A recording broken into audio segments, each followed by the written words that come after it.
I'm the developer of Linguistic Genomics, which was the first platform on which you could determine the intent of communication rather than the literal artifact of communication. But we've also used that technology for a number of other applications in defense and intelligence and finance, and most notably, in the early 2000s, my company was responsible for bringing down what was, at the time, one of the largest tax frauds in U.S. history.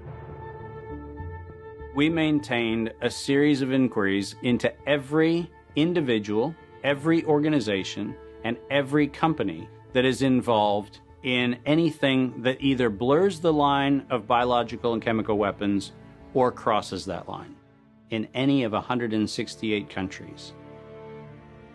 In 1999, there were 1 million patents digitized by IBM, and those 1 million patents were the first time human innovation had been put into an electronic digital searchable format.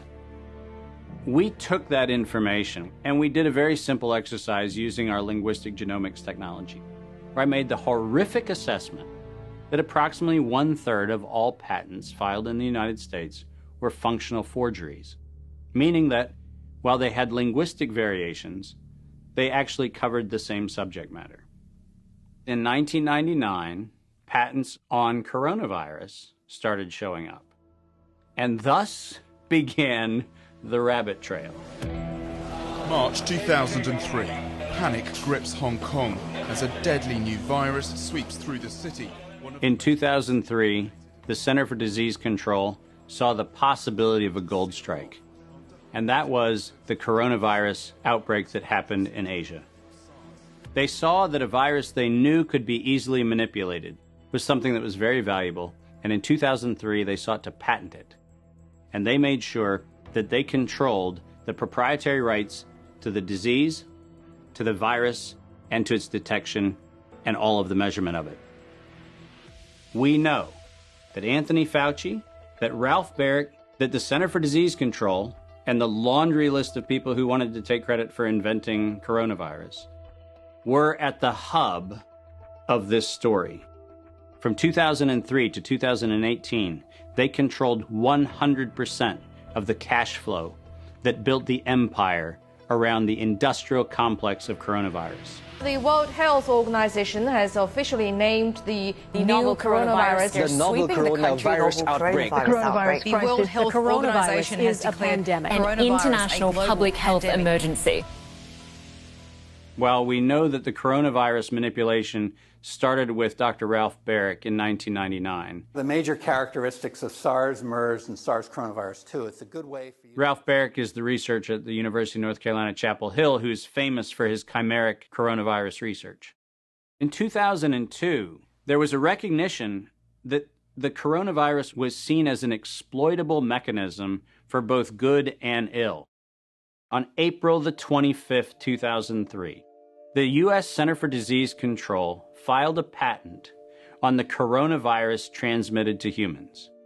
Under 35 U.S. Code Section 101, nature is prohibited from being patented. Either SARS coronavirus was manufactured, therefore making a patent on it legal, or it was natural, therefore making a patent on it illegal. If it was manufactured, it was a violation of biological and chemical weapons, treaties, and laws. If it was natural, filing a patent on it was illegal.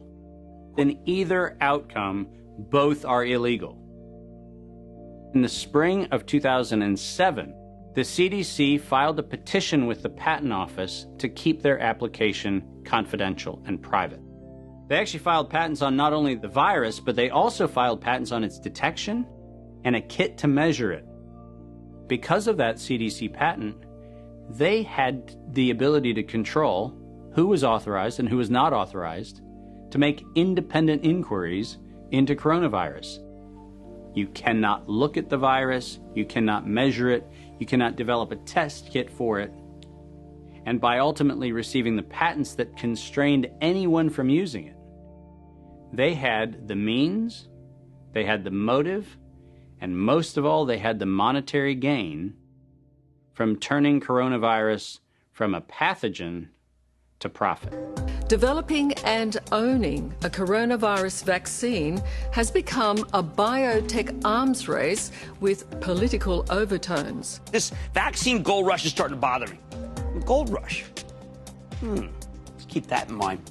And so somewhere between 2012 and 2013, something happened. The federal funding for research that was feeding into places like Harvard, Emory, University of North Carolina, Chapel Hill, that funding suddenly became impaired by something that happened at the NIH, where the NIH got this little tiny moment of clarity and said, I think something we're doing is wrong. And in 2013, the NIH said, gain-of-function research on coronavirus should be suspended. The National Institutes of Health had a moral and social and potentially legal reason to object to research.